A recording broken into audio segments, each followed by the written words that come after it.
अगदी बरोबर आहे आणि आकडे क्षणाक्षणाला बदलतील. तूही विशाल बरेच मतदारसंघ फिरून आलायस, जवळपास अख्खा महाराष्ट्र पालथा घातलेला आहेस, तर हे कल 10 नंतर 11 नंतर बरेचसे वेगळे असतील. माझं असं म्हणणं आहे, मी जनतेमध्ये फिरलो, बऱ्याचशा लोकांशी मी संवाद साधला.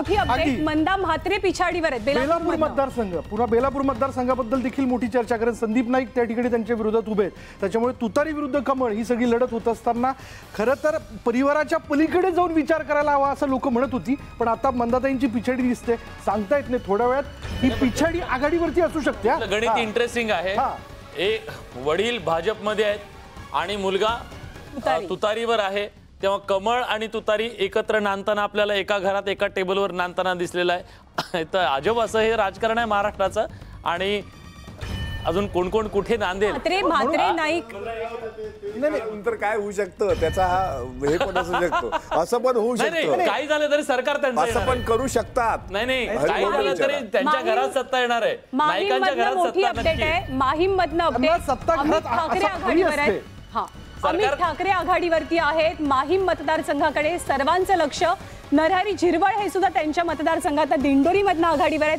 तर माहीम मध्ये सुरुवातीला कल आले होते की महेश सावंतांनी आघाडी घेतली आहे, पण आता अमित ठाकरे आघाडीवरती असलं चित्र आहे माहीम मतदारसंघातनं. त्यामुळे ही आघाडी पिछाडी अशाच पद्धतीने सुरू राहणार आहे. जनतेचा कल जो मिळालेला आहे त्यानुसार खरं तर ही आकडेवारी समोर येत राहील. अमोलजी तो मुद्दा सांगा ना. म्हणजे आता नाईकांचा कुठलाही आमदार निवडून आले, काय जरी झालं तर शेवटी सत्ता त्यांच्या घरात. नाईक कुटुंबानी एक नवीन पायंडा किंवा आदर्श राजकारणातला समोर आणलाय की कमळ आणि तुतारी सुद्धा एकत्र नांदू शकतात. ऐका ना, तुतारी आणि मुंबईकर म्हणून सिद्धिविनायक गणपती बाप्पा मोरया. मला वाटते की लोकांना परिवर्तन पाहिजे मुंबादेवीमध्ये आणि नक्कीच 15 वर्ष झाले एकच आमदार, प्रगती नाही आणि लोकांना पाहिजे प्रगती. आदरणीय मुख्यमंत्री एकनाथजी शिंदेचा लाडकी बहीण योजना आणि एक लाडकी बहीणला पाठिंबा दिलं त्याबद्दल धन्यवाद. आणि मला वाटते की गणपती बाप्पा आणि मा मुंबादेवी ठरवणार की प्रगती आणि फक्त प्रगतीच्या राजकारण. प्रचारामध्ये मुंबादेवीमध्ये मोठ्या प्रमाणात प्रतिसाद लोकांचा पाहायला मिळाला होता. आता निकालात तो प्रतिसाद दिसेल का, तुम्हाला काय वाटतंय? 100% लोकांचा पाठिंबा आहे, महिलांचा पाठिंबा आहे, युवाचा पाठिंबा आहे. आणि आमच्या क्षेत्रामध्ये काहीच क्लस्टर रिडेव्हलपमेंट नाही, स्कूलची समस्या, अस्पतालची समस्या, लायब्ररीची समस्या. तर नक्कीच आम्हाला पाहिजे की परिवर्तन तिथे येईल. सिद्धिविनायकासमोर काय साकडं घातलं? गणपती बाप्पांना हेच विनंती की महाराष्ट्र एक विकसित महाराष्ट्र आणि पुढे जाऊन महायुतीच्या नेतृत्वामध्येच सरकार इकडे महाराष्ट्रामध्ये. I think there are too many changes required. 15 years you had an MLA but no development at all. China एनसीनी आज सकाळी जेव्हा सिद्धिविनायक मंदिरात जाऊन दर्शन घेतलं तेव्हा त्यांनी दिलेली ही प्रतिक्रिया होती. विजयाचा विश्वास ते व्यक्त करतात.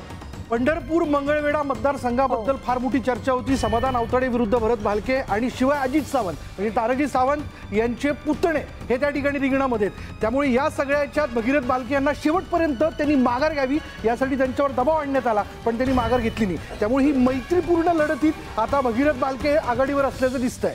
अच्छा, विदर्भाचं काय चित्र दिसतंय? आपण विदर्भातले आतापर्यंतचे कल पाहूयात. 62 जागा महायुती 2 जागांवरती आघाडीवर आहे. अर्थात या 2 जागा त्यातली एक जागा देवेंद्र फडणवीसांची जागा आहे. महाविकास आघाडीनं मात्र कलांच्या बाबतीत विदर्भातनं अजून तरी ठोस आघाडी घेतल्याचं चित्र पाहायला मिळत नाहीये. या 62 जागा गेम चेंजर ठरू शकतात. कोकणात काय परिस्थिती? कोकणात कुणाची नाव सुसाट वेगानं पुढे निघालेली आहे?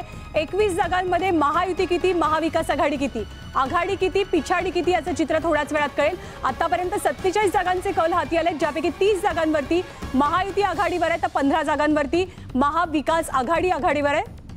मराठवाड्या बाबतीत देखील बोललं पाहिजे. 46 पैकी 19 जागा यांची आघाडी पिछाडीची ती समोर येताना दिसते. महायुती 7 जागांवर आणि महाविकास आघाडी 3 जागांवर आघाडीवर असल्याचं कळतंय. त्याच्यामुळे याच्यात हे आकडे अशाच पद्धतीने बदलत राहणार आहे. पुन्हा विदर्भात 62 जागांपैकी 6 जागा त्यातली आघाडी पिछाडीची ती समोर येताना दिसते. महायुती 2 जागांवरती पुढे आणि महाविकास आघाडीची अजून टक्केवारी जी ती स्पष्ट होताना दिसत नाहीये. मुंबईतलं काय चित्र? मुंबई आणि ठाणे 38 जागांपैकी 8 जागांचे कल हाती आलेले आहेत. या 8 जागांपैकी सध्या महायुती 5 जागांवरती आघाडीवर असल्याचं चित्र आपल्याला पाहायला मिळते. मुंबई आणि MMR रिजनच्या सगळ्या जागा प्रत्येक पक्षासाठी अतिशय प्रतिष्ठेच्या, कारण पुढच्या काही महिन्यात मुंबई महानगरपालिकेच्याही निवडणुका होणार आहेत.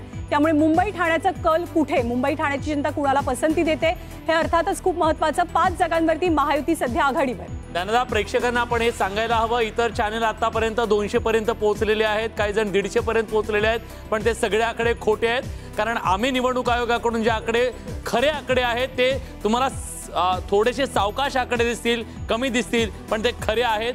कुठले फॅब्रिकेटेड हे आकडे नाही आहेत. तुम्हाला धरून ठेवण्यासाठी म्हणून खोटे आकडेवारी आम्ही द्यायचं नाही ठरवलंय. निवडणूक आयोगाने आवाहन केलं होतं सगळ्या न्यूज चॅनल्सना की तुम्ही जे आम्ही आकडे देऊ तेच द्या, पहिल्यांदा वाढवायचे नंतर कमी करायचे अशा प्रकारचं काम आम्ही करणार नाही, हे प्रेक्षकांना आम्ही विश्वास देतोय. गुलाबराव पाटील आघाडीवर असल्याचं कळतंय या ठिकाणी. आणि त्याचबरोबर सांगोल्याच्या बाबतीत देखील थोड्या वेळपूर्वी आपण पाहिलं शंभूराज देसाई ते पुन्हा एकदा पाटण राखतात की पाहावं लागेल, पण आता तरी शंभूराज देसाई यांची पाटणमधली आघाडी कायम आहे. त्याच्यामुळे बघूयात की साताऱ्यामधली या वेगवेगळ्या लढती ज्या आहेत त्यातली आघाडी पिछाडी समोर येते. महायुतीची आत्तापर्यंत 34 जागांवरची आघाडी कायम असल्याचं दिसून येते. त्यामुळे जसं अभिजित तुम्ही असं म्हणालात की हा ट्रेंड 11 पर्यंत आपल्याला सेट दिसेल आणि त्यानंतर बघूयात की पुढे कशा पद्धतीने कोण जात आहे. पण या सगळ्यांना असं दिसतंय भाजप सगळ्यात दमदारपणे पुढे जाताना दिसतंय.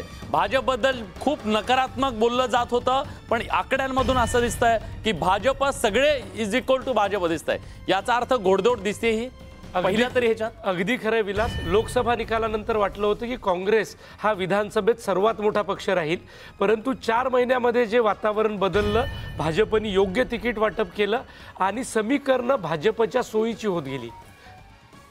अमित ठाकरेंची आघाडी आपल्याला पाहायला मिळते. सचिन भाऊ, तुमची एक छोटी कमेंट हवी आहे. अमित ठाकरेंची आघाडी माहीम मतदारसंघातनं. जसं आता आपण बघितलं की पहिला महेश सावंत होते, आता हे आहेत सदा सरवणकर जी कुठे दिसत नाहीये, पण नंतर ट्रेंड मला वाटतं हे जसं वाढतील तसं त्यानंतर ते बोललेलं बरं. पण आता जसं यांनी सांगितल्याप्रमाणे की विदर्भाचं ट्रेंड काय येतोय ह्याच्यावरती खूप अनेक गोष्टी होणार आहेत. कारण शेवटी बहुमत असा जर ट्रेंड राहिला तर कोणालाही मिळेल की नाही मिळेल हे आता लक्षात आपल्याला येतोय. आणि त्यावेळी सिंगल लार्जेस्ट पार्टी म्हणून हा कुठचा पक्ष येतोय हा महत्त्वाचा तो भाग एक ठरणार आहे. आणि त्याच्यामध्ये निश्चितपणे काँग्रेस किंवा BJP तो विदर्भ ठरवणार आहेत.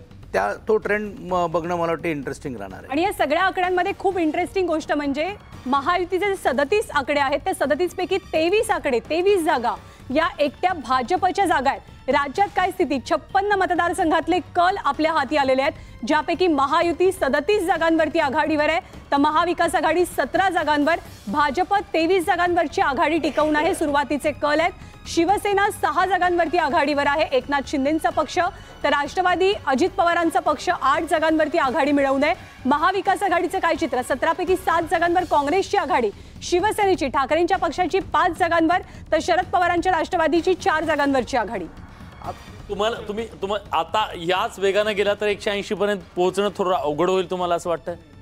पोस्टलच्या बाबतीत नेहमीच, म्हणजे आज नाही, तुम्ही मागची 20 वर्षाची आकडे काढा, पोस्टलमध्ये नेहमीच भारतीय जनता पार्टीचे उमेदवार पुढे असतात. पेन्शन योजना लागू करू म्हणून तुम्ही सांगितलं, तुमचा हुकमी एक्का होता तो हुकमी एक्का. एक मिनिट, इथे काय ग्रामीण आणि शहरी नोकरीवाले हे सगळे आणि सुशिक्षित हा वर्ग जनरली भाजपकडे असतो जनरली, परंतु ग्रामीण जनता, ग्रामीण जो मतदार आहे, बरोबर, गरीब जनता, हे सगळं नंतर महाविकास आघाडी. धाराशिवमधनं तानाजी सावंत पिछाडीवर असल्याचं कळतंय. धाराशिवची महत्वाची लढत आणि माहीमधनं सदा सरवणकर हे देखील पिछाडीवर आहे. कारण थोड्या वेळी आपण पाहिलं की अमित ठाकरे आघाडीवरती. विशाल, तानाजी सावंत यांच्यासाठी अतिशय अवघड अशी ही निवडणूक आहे. कदाचित धक्कादायक निकाल सुद्धा तिथून लागू शकतो. आता बोलणं त्याच्याबद्दल योग्य ठरणार नाही. आता ते पिछाडीवर आहेत आणि त्यांना हे अपेक्षित पण होतं, कारण त्यांच्यासाठी लढाई सोपी नव्हती. मिटकरीजी पहिल्या कालात हसन मुश्रीफ, अमोल मिटकरी पहिल्या कालात हसन मुश्रीफ हे आघाडीवर असल्याचं कळतंय.